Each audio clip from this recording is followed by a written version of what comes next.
Ang mga korte ay karaniwang pinapatakbo ng mga patakaran, batas, at mga hatol. Pero sa araw na ito, may nangyaring hindi pangkaraniwan. Nang pumasok ang boxing legend at senador na si Manny Pacquiao sa korte ni Judge Frank Caprio, walang nakakaalam kung ano ang mangyayari. Sa simula, mukhang normal na hearing lang. Ang hukom, kalmado at propesyonal, ang mga nanonood tahimik na naghihintay. Pero nang magsalita si Manny, hindi tungkol sa sarili niya, hindi tungkol sa kanyang mga tagumpay, kundi tungkol sa isang bagay na mas malalim. Sa loob ng ilang minuto, ang kanyang mga salita ay tumago sa katahimikan ng silid. Lumapit ang mga tao, nakatitig sa kanya, at saka nangyari ang hindi inaasahan. Si Judge Frank Caprio, nakilala sa kanyang karunungan at pagpipigil, ay hindi na makapagpigil ng luha. Ito ay higit pa sa isang sandali sa korte. Ito ay isang aral tungkol sa kababaang loob, awa, at ang tunay na kahulugan ng hustisya. Manatili ka rito dahil ang susunod na sinabi ni Manny ay magpapatahimik sa iyo. Ang korte ni Judge Frank Caprio ay abala sa kanyang karaniwang ritmo. Mga kaso ng parking ticket, maliliit na paglabag, at taos-pusong pakiusap na sunod-sunod. May mga bulungan sa likod, naghihintay sa kanilang turno, habang pinamumunuan ni Judge Caprio nang may kanyang signature na kalmado at kabaitan. Pero biglang may kakaibang nangyari. Bumukas ang pinto at pumasok ang isang lalaki na walang inaasahan na makikita sa ganitong lugar. Nakasuot ng simpleng damit at pantalon, pumasok si Manny Pacquiao. Sa una, marami ang hindi nakakilala sa kanya. Walang boxing gloves, championship belt, o entourage na karaniwang nakikita sa mga celebrity, mukha siyang ordinaryong tao, pero may mga mahinang bulalas sa karamihan. Kumalat agad ang bulungan, si Manny Pacquiao ba yan, ang world champion? Ano nang ginagawa niya rito? Kahit si Judge Caprio ay sumandal ng bahagya, inayos ang salamin para siguraduhin ang nakikita niya. Ngumiti siya ng mainit at sinabi, well, sorpresa ito, James Pacquiao. Maligayang pagdating sa aking korte. Pwede bang malaman kung ano ang dala ninyo rito ngayon? Tahimik ang buong silid. Lahat ay naghihintay na sabihin ni Manny na may illegal na problema siya o baka nagbisita lang. Pero ang paraan ng pagtayo niya, kalmado, mapagpakumbaba, halos may bigat sa mga mata, nagpapahiwatig na may mas malalim na dahilan. Nilunok ni Manny ang kanyang laway, matatag pero malumanay ang boses. Hindi siya nandito para sa katanyagan o para sa sarili. Nandito siya para sa iba. Para sa isang pamilya na hindi makalaban para sa kanilang sarili tulad ng ginawa niya sa ring. Habang nagsasalita siya, lumambot ang mga mata ni Judge Caprio. Nagkilos ang mga nanonood sa kanilang upuan, nararamdaman na hindi ito ordinaryong kaso. Hindi ito si Manny Pacquiao ang boxer. Ito si Manny Pacquiao ang tao. Ang lalaking umangat mula sa kahirapan na nakakaalam sa hirap ng ordinaryong tao at nandito para gamitin ang kanyang boses para sa hustisya at awa. At bagamat hindi pa alam ng sinuman sa korteng iyon, malapit na silang makasaksi ng isang sandali na napakalakas na magpapaluha kahit kay Judge Frank Caprio, ang lalaking kilala sa karunungan at pagpipigil. Tahimik ang korte, lahat ng mata nakatutok kay Manny Pacquiao, habang nakatayo siya sa harap ni Judge Frank Caprio. Hindi yung katahimikang walang laman. Mabigat ito, puno ng pag-asa. Lumapit ang mga tao, ang kanilang mga cellphone na lihim na nakarecord sa isang bagay na parang simula ng hindi malilimutang pangyayari. Humugot ng malalim na hininga si Manny bago magsalita. Hindi malakas o commanding ang tono tulad ng nagsasalita siya sa maingay na stadium. Sa halip, tahimik, halos intimate, na parang gusto niyang maramdaman ng bawat isa sa silid ang bigat ng kanyang mga salita. Your Honor, simula ni Manny nang may respeto, bahagyang yumuko ang ulo. Hindi po ako nandito para sa sarili ko. Nandito ako ngayon dahil sa isang pamilya na nahihirapan. Isang pamilya na kakilala ko lang kamakailan. Mga masisipag na tao, matapat na tao, pero malupit ang buhay sa kanila. Huminto siya at nagkilos ang mga nanonood. May babaeng sa likod ang nagpahid ng luha gamit ang tissue. Naantig na ang mga puso nila sa kwento.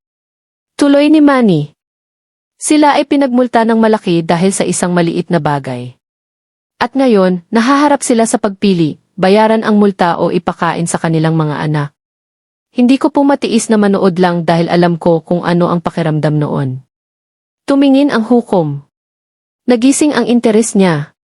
Alam ng lahat ang kwento ni Manny bilang fighter, pero kakaunti ang nakakaalam sa lalim ng kanyang hirap bago sumikat. Nagpa siya si Manny na buksan iyon. Nang bata pa po ako, sabi niya, bahagyang natigil ang boses. Nagtinda ako ng tinapay sa kalye. Wala kaming kahit ano. Minsan, isang araw na walang kain.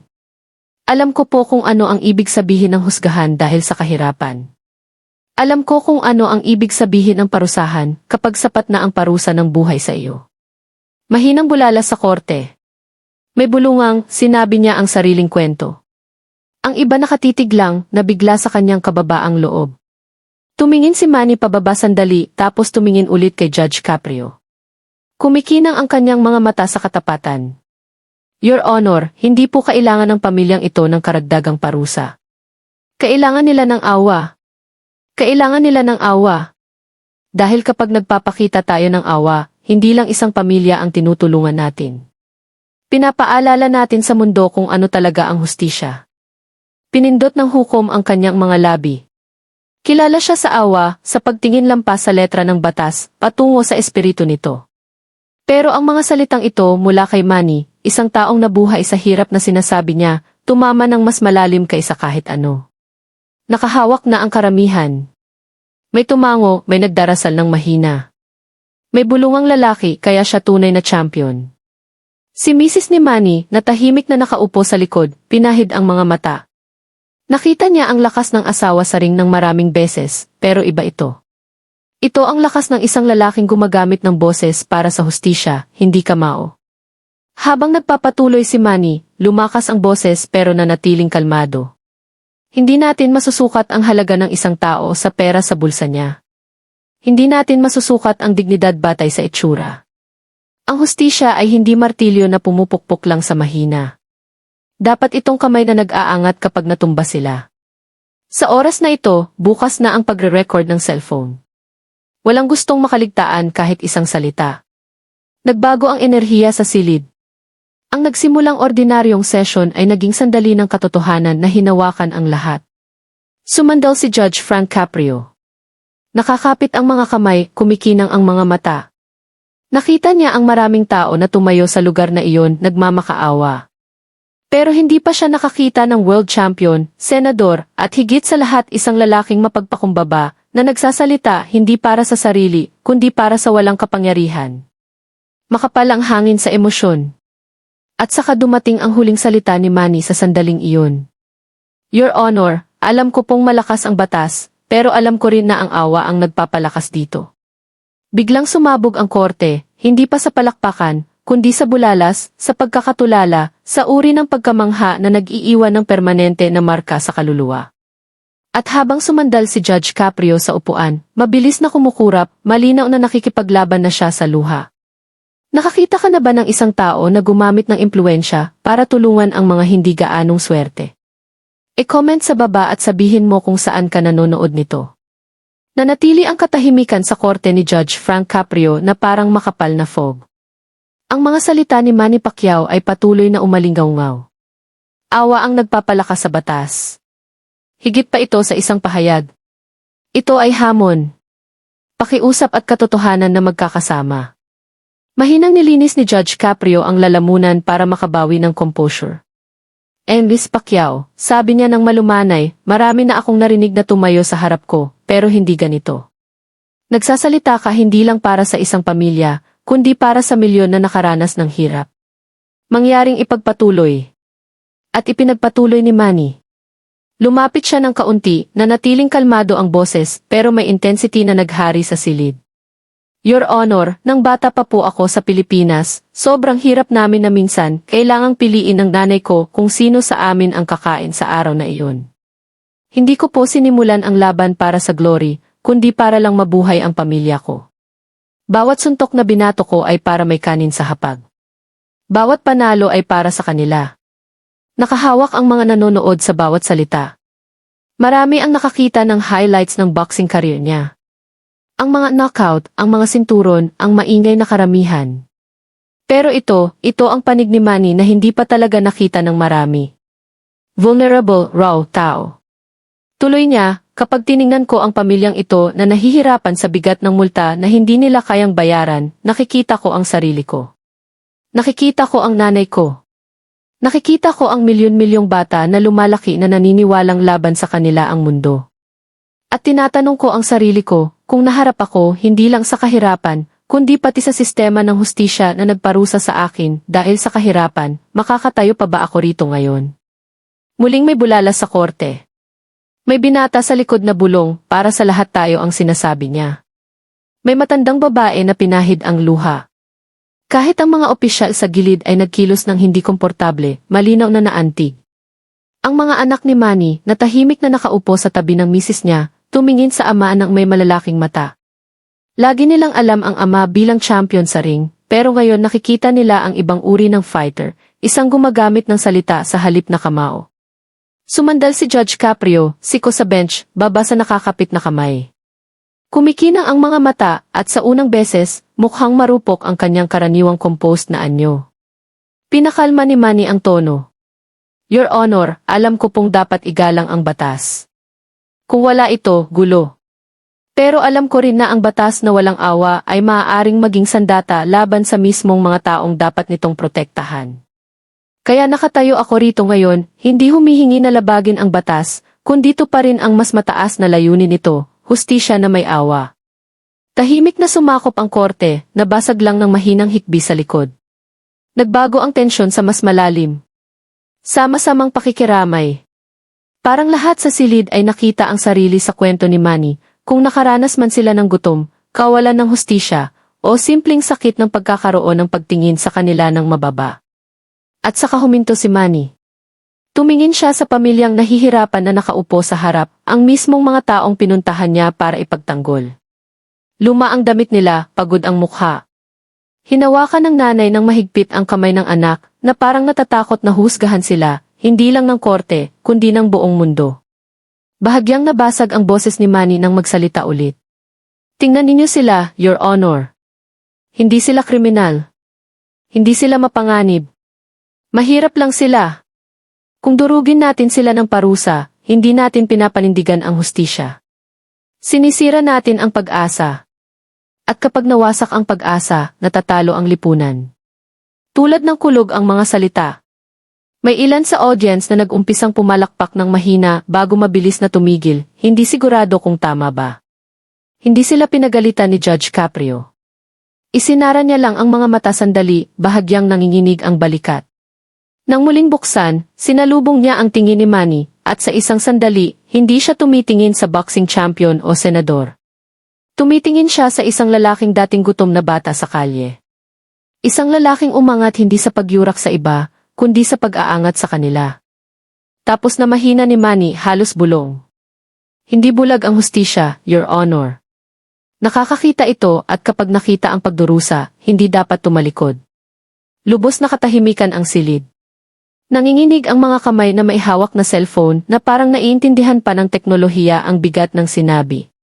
Nagbago si Judge Frank Caprio sa upuan, pula at glassy na ang mga mata. Kinuha niya ang tissue, pinahid ang sulok ng mata. Nakita na siyang emosyonal ng korte dati. Legendary ang kanyang awa pero hindi ganito. Sinubukan niyang magsalita, hindi matatag ang boses. N.S. Pacquiao, ang inyong mga salita. Huminto siya, lumunok ng malalim, nanginginig ang labi. Pinapaalala ninyo sa akin kung bakit ko pinili ang upuang ito.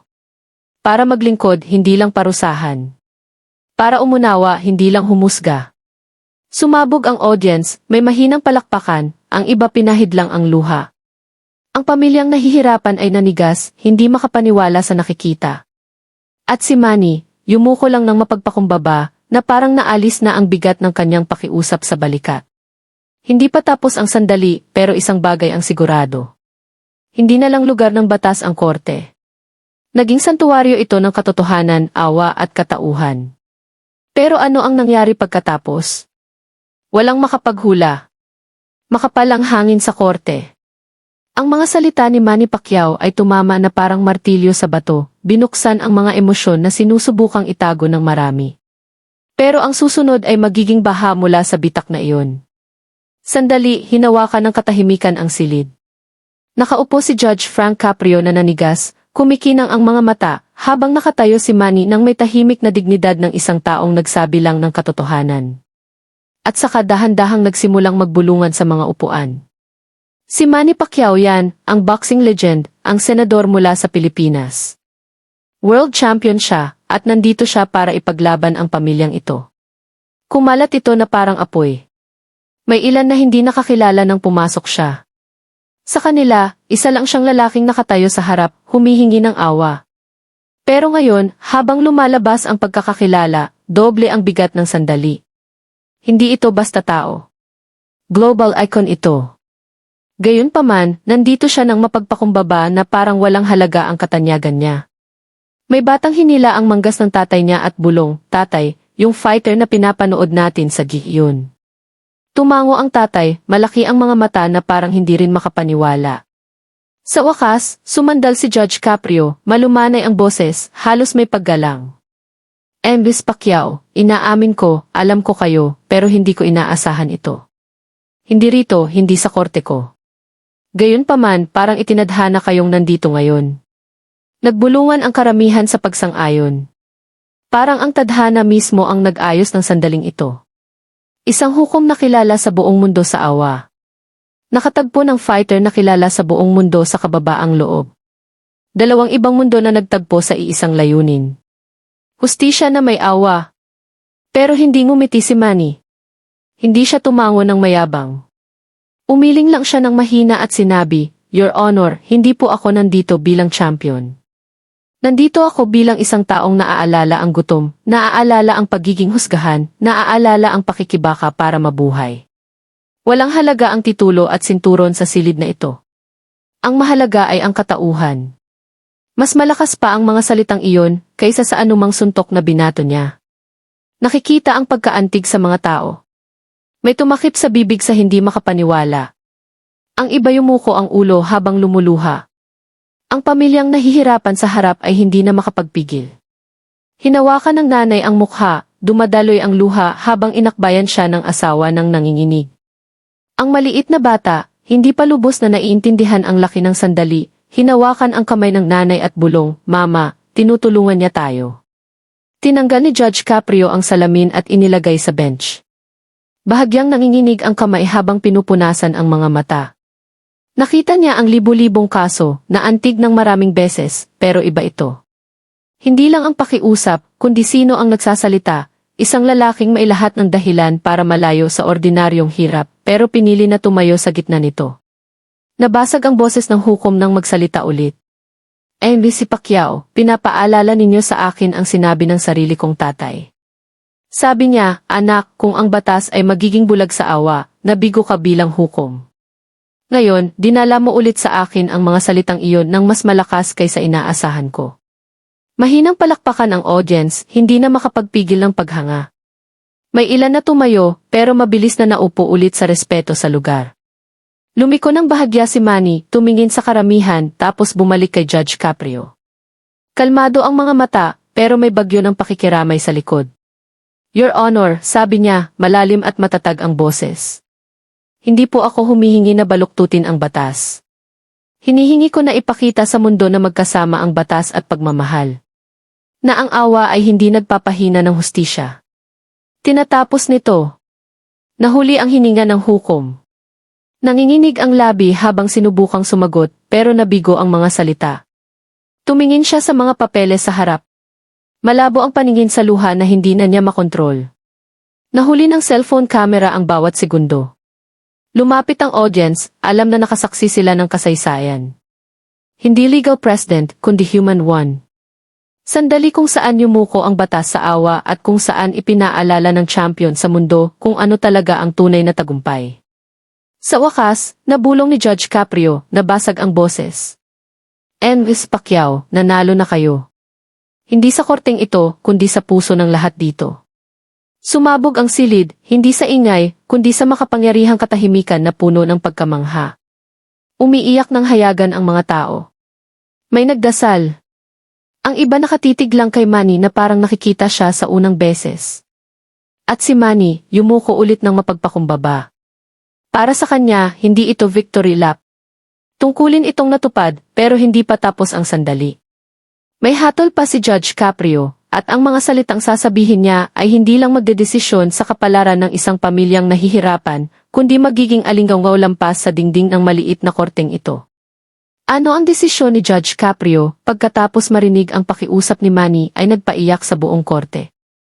Nakaupo si Judge Frank Caprio na hindi gumagalaw, ang salamin sa bench, kumikinang ang mga mata sa luha na hindi na niya maitago. Parang nakasabit sa oras ang buong korte, naghihintay, pinipigilan ang sama-samang hininga. Ang mga salita ni Manny Pacquiao ay nayanig na ang silid. Pero ngayon, habang naghahanda siyang magsalita ulit, alam ng lahat na malapit na ang ruro. Lumapit ng kaunti si Manny, matatag ang boses pero puno ng hilaw na emosyon. Your Honor, nakatayo po ako sa harap ninyo, hindi para tanungin ang batas, kundi para ipaalala sa atin ang layunin nito. Hindi ginawa ang batas para durugin ang mahina. Ginawa ito para protektahan sila. Kung hindi nagsisilbi ang batas sa tao nang may patas at awa, wala na itong iba kundi isa pang tanikala ng pang-aapi. Tumama ng malalim ang mga salita. Pinahid ng pamilya sa harap ang mga mata, na bigla na isang global icon ang nagdedepensa sa kanila na parang sarili nila. Mahinang umiiyak ang nanay, bulong, "Salamat, Panginoon." Habang nakatitig ang asawa kay Manny nang hindi makapaniwala kung paano nakarating ang ganitong biyaya sa kanilang desperadong sitwasyon. Tumindi ang boses ni Manny, commanding ang postura pero walang yabang. Your Honor, nakipaglaban po ako sa ring kung saan nakaharap ko ang kalaban. Alam ko ang lakas nila. Alam ko ang suntok nila. Pero ang pinakamahirap na laban na hinintay ko ay hindi sa ilalim ng maliwanag na ilaw. Sa dilim ng kahirapan, gutom at kawalan ng pag-asa. At hindi ko po napanalo ang mga labang iyon mag-isa. May nagpakita sa akin ng kabaitan. May nagpakita ng awa. Huminto siya, nag-sweep ang tingin sa korte. Ang awang iyon ang nagbigay sa akin ng lakas para tumayo, para lumaban, para maging ang taong nakikita ninyo ngayon.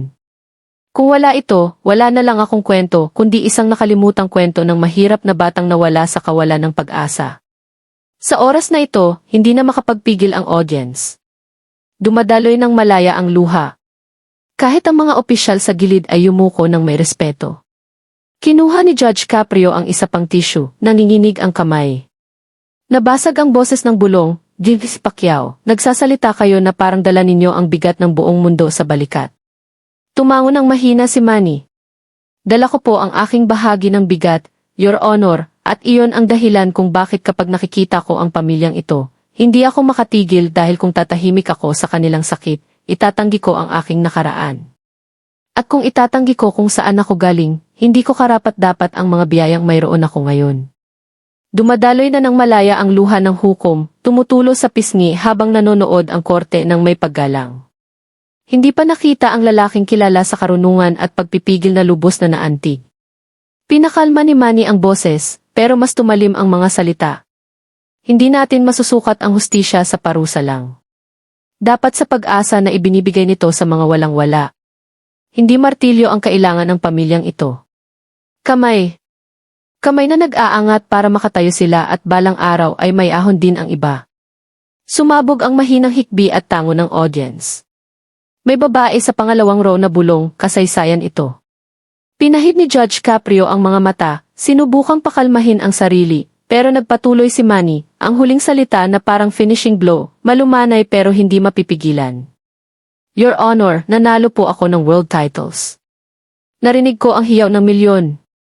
Nakatayo ako kasama ng mga presidente at hari, pero wala pong halaga iyon rito. Ang mahalaga ay ito. Kung hindi tayo makapagpakita ng awa sa pinakamaliit sa atin, nawala na natin ang tunay na kahulugan ng hustisya. At kung may halaga man ang aking mga salita, hayaan itong maging paalala na ang awa ay hindi kahinaan. Awa ang pinakamalaking kapangyarihan na maaring hawakan natin. Lubos na katahimikan ang silid. Walang gumalaw.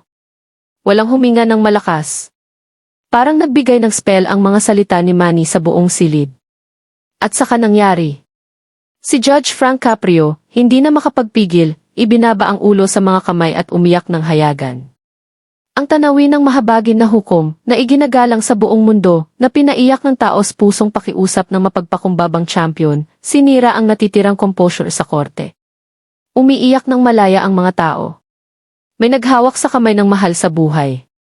Ang iba hinayaan lang tumulo ang luha, alam na nakasaksi sila ng hindi pangkaraniwan. Ang pamilya sa gitna ay umiiyak ng hindi mapigilan, nabigla sa pasasalamat, sa ginhawa, sa kaalaman na may tumayo para sa kanila sa mundong madalas na nag-iignore sa kanilang pakikibaka. At si Manny, hindi siya nagtaas ng boses sa tagumpay. Hindi ngumiti o nagmalaki. Ibinaba lang ang ulo, nakakapit ang kamay, mapagpakumbaba ang postura. Para sa kanya, hindi ito tagumpay. Serbisyo ito. Natupad na tungkulin na mas malaki sa kanya. Sa wakas, itinaas ni Judge Caprio ang ulo, basa ang mukha sa luha, nabasag ang boses habang binulong ang mga salitang umalingaw sa korte. Miss Pacquiao, ipinaalala ninyo sa atin na ang tunay na hustisya ay hindi lang sa batas, kundi sa puso. At dahil doon, salamat sa inyo. Sumabog ang korte, hindi sa palakpakan, kundi sa tunog ng mga pusong nabuksan. Naabot na ang rurok. Malapit nang malaman ng mundo ang nangyari rito. At saka lumabas ang tunay na pagkakakilala ni Manny sa mga hindi pa nakakakilala. At ang reaksyon ng korte ay hindi malilimutan. Kumikinang pa ang luha sa pisngi ni Judge Frank Caprio habang nakaupo ang korte sa pagkakatulala. Ang mga salita ni Manny Pacquiao ay nanatili sa hangin na parang alingaw sa simbahan. Walang gustong sirain ang sandali. Kahit ang mahinang galaw ng papel o pag-clear ng lalamunan ay wala. Tapos mula sa likod, may bulong na sapat para marinig ng iba. Si Manny Pacquiao yan, ang People's Champion. Kumalat na parang apoy. Sumali ang iba. Hindi lang tao yan. World Champion Boxer, Senador, Philanthropist. Naging abala ang buong korte sa pagkaunawa. Ang mga hindi nakakilala nang pumasok siya ay tumingin na ngayon ng may malalaking mata. Isipin na isang lalaking umangat mula sa kahirapan hanggang sa tuktok ng katanyagan sa mundo ay nakatayo rito, lumalaban hindi sa kamao, kundi sa kababaang loob para sa pamilyang hindi malalaman ng karamihan sa mundo. Parang hindi makapaniwala ang pamilya mismo.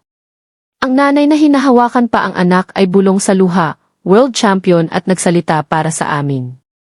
Inilagay ng tatay ang kamay sa dibdib, umiiling na parang hindi sapat ang salita para ilarawan ang nangyari. Sumandal si Judge Caprio, malinaw na naantig. Itinaas niya ang kamay ng mahina, humihingi ng katahimikan habang lumalakas ang bulungan. Nang bumalik ang katahimikan, nabasag ang boses niya. Si Pacquiao, simula niya.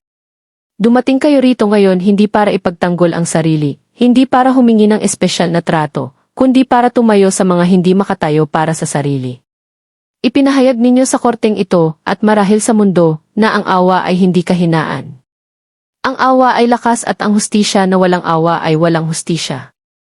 Huminto siya, nag-scan ang tingin sa korte, tapos tumigil sa pamilyang nahihirapan. Tungkol sa pamilyang ito, ang korte ay naghahatol ng may awa. Ang multa ay binasura. Hindi dahil sa kung sino kayo, kundi dahil sa nararapat sa inyo. Katarungan. Tulad ng kulog ang mga salita. Huminga ng malalim ang pamilya, nabigla at sumabog ang nanay sa iyak ng ginhawa, mahigpit na niyakap ang anak. Tinakpan ng tatay ang mukha, hindi makapaniwala sa narinig. Sumabog ang audience, hindi sa wild na sigawan, kundi sa taos-pusong palakpakan na tumaas na parang alon ng pasasalamat. May tumayo na pumalakpak ng mahina, ang iba yumuko sa dasal. Hindi na korte ang atmosphere. Naging santuwaryo ito ng awa. Tumingin ulit si Judge Caprio kay Manny, makapal pa rin sa emosyon ang boses. Si Pacquiao, maaaring kayo ay champion sa ring, pero ngayon ipinakita ninyo kung ano ang tunay na champion sa labas nito. Mananatili ang inyong mga salita sa akin habang buhay, at sa tingin ko sa lahat na nakasaksi nito. Nahuli ng libu-libong cellphone camera ang lahat. Malapit nang umikot sa mundo ang clips. Pero ang mga nasa silid ay alam na may nakita silang hindi lubos na makuha ng video, ang hilaw, walang filter na pagtagpo ng hustisya at awa. Yumuko ng malalim si Manny. Salamat po, Your Honor. Hindi po ako dumating para sa pagkilala. Dumating ako dahil alam ko kung ano ang pagdurusa. At alam ko kung ano ang kahulugan kapag may nagpakita ng kabaitan sa pinakamadilim na oras. Si Judge Caprio, habang pinupunasan pa ang mga mata, nagawang ngumiti. At iyon, si Pacquiao, ang dahilan kung bakit mas maganda ang korteng ito, at ang mundo, dahil sa inyo ngayon. Lumakas ang palakpakan, hindi na pinigilan. Ang mga opisyal na karaniwang matigas at tahimik ay pumalakpak ng mahina sa uniforme. Pinahid ng mga nanonood ang luha habang nagre-record nang nanginginig ang kamay. At sa gitna ng lahat, umiiyak ng hayagan ang pamilya, naalis ang kanilang pasanin sa isang saglit sa pamamagitan ng awa at hustisya na magkasama. Habang lumalakas ang ingay, nanatiling tahimik si Manny. Walang itinaas na kamao sa tagumpay, walang mayabang na ngiti, isang mahinang yuko lang ng ulo, na parang paalala sa lahat na ang kababaang loob ang tunay na korona ng tagumpay. Nang tumigil ang palakpakan, tumingin ulit si Judge Caprio sa pamilya. Hindi lang binasura ng korte ang inyong kaso, sabi niya ng malumanay. Ipinapadala kayo nito ng may pag-asa. Tanggapin ninyo ang awang ito, hindi bilang regalo, kundi paalala. Kapag malakas na kayo ulit, iaangat ninyo ang iba tulad ng iniangat kayo ngayon. Tumango ang pamilya sa luha, bulong ng nanay, gagawin po namin, Your Honor. Gagawin po namin. At ganoon na lang, bumagsak ang gavel. Case dismissed. Pero ang naibigay ay higit pa sa legal na hatol. Ito ay aral na malapit ng matutunan ng buong mundo. Hindi natapos sa korteng iyon ang sandali. Ang nangyari pagkatapos ay nag-viral sa buong mundo. Ikinalat ang mensahe ni Manny ng hustisya at awa sa milyon-milyon. Nang tumama ang gavel ni Judge Caprio sa bench, tapos na ang kaso, pero nagsisimula pa lang ang sandali. Ang maliit na korte sa Providence ay naging simula ng kwentong lulutang sa buong mundo. Habang lumalabas ang mga tao sa silid, cellphone sa kamay, clips na na-upload sa social media, may pakiramdam na may historic na nangyari. Sa oras na lumabas si Manny Pacquiao sa sikat ng araw, ang video ng kanyang speech ay kumakalat ng mas mabilis kaysa inaasahan. Sa loob ng oras, nagsimulang mag-trend ang hashtags tulad ng #MercyStrength, #PacquiaoInCourt, at simpleng #Respect. Milyon-milyong tao sa iba't ibang kontinente ang nanonood ng mga salita ni Manny, nanonood kay Judge Caprio na pinupunasan ang luha, nanonood sa pamilya na niyakap habang naalis ang kanilang pasanin. Halos agad na kinuha ito ng news outlets. Nag-flash ang headlines, Manny Pacquiao pinaiyak si Judge Frank Caprio, emosyonal na sandali sa korte. Mula sa boxing ring hanggang korte, pinamunuan ni Pacquiao ang hustisya ng may kababaang loob. Aral sa awa. Viral video ni Manny Pacquiao nagbigay inspirasyon sa milyon. Dumating ang comments sa ilalim ng videos. Mga tao mula sa iba't ibang buhay, estudyante, manggagawa, magulang, kahit mga leader, nagbahagi ng saloobin. Isinulat ng isa, hindi nga ako nanonood ng boxing, pero ang lalaking ito ay kinatok ako sa mga salita. Isa pa, hustisya na walang awa ay walang hustisya. Si Pacquiao ay higit pa sa champion. Boses siya ng pag-asa. Sa Pilipinas, ang bayan ni Manny, mas emosyonal ang reaksyon. Nagtipon ang mga tao sa community halls, simbahan, at cafes, paulit-ulit na pinapanood ang video sa screen. Maraming umiyak, nakikita ang sariling hirap sa pamilyang ipinagtanggol ni Manny, at lumaki ang pagmamalaki habang nakikita ang isa sa kanila na nagdadala ng kwento nila ng may dignidad. Kahit sa mga lugar na hindi pa napuntahan ni Manny, nakahanap ng tugon ang kanyang mga salita.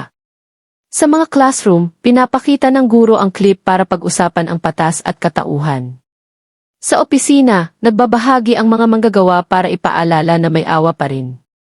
Samantala, nagsalita mismo si Judge Caprio sa mga reporter sa labas ng korte.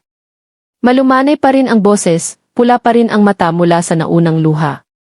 Nakakita na ako ng maraming kaso sa buong taon ko, pero ang ipinaalala sa amin ni Manny Pacquiao ngayon ay isang bagay na kailangan nating lahat marinig. Ang batas ay hindi lang rules. Tao ito. At sa likod ng bawat desisyon may buhay. Tungkol sa pamilya sa gitna nito, nagbago ang buhay nila sa paraang hindi nila inasahan. Napalaya mula sa bigat ng kaso, lumabas sila ng korte hindi lang may ginhawa, kundi may bagong pag-asa. Sa isang interview ilang araw pagkatapos, sinabi ng tatay, akala namin kami lang. Pero biglang tumayo ang isang champion kasama namin. Binigyan niya kami ng higit sa kalayaan. Binigyan niya kami ng dignidad.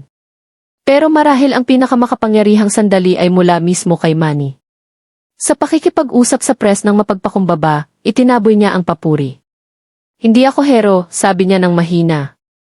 Ako lang isang taong nakakaalam kung ano ang pagdurusa. Kung may boses ako, gagamitin ko ito para ipaalala sa iba na dapat magkasama ang awa at hustisya. Iyon lang. Umabot sa 10 milyon ang reach ng video. Nag-repost ang mga celebrity. Kinote ng mga aktivista. Binanggit ng mga leader sa speeches. At ang ordinaryong tao, na hindi pa nakapasok sa korte, nakahanap ng tapang dito para maniwala na mailugar pa rin ang kabaitan sa mundo. Hindi nawala sa sinuman ang irony. Si Manny Pacquiao, ang lalaking nagtayo ng legacy sa kamao, ay binago na ngayon ang mundo sa kanyang mga salita. At kaya, ang kwento ng araw na iyon ay nakaukit sa kolektibong memorya, hindi lang bilang isang kasong binasura sa korte, kundi bilang pandaigdigang paalala kung ano talaga ang hustisya.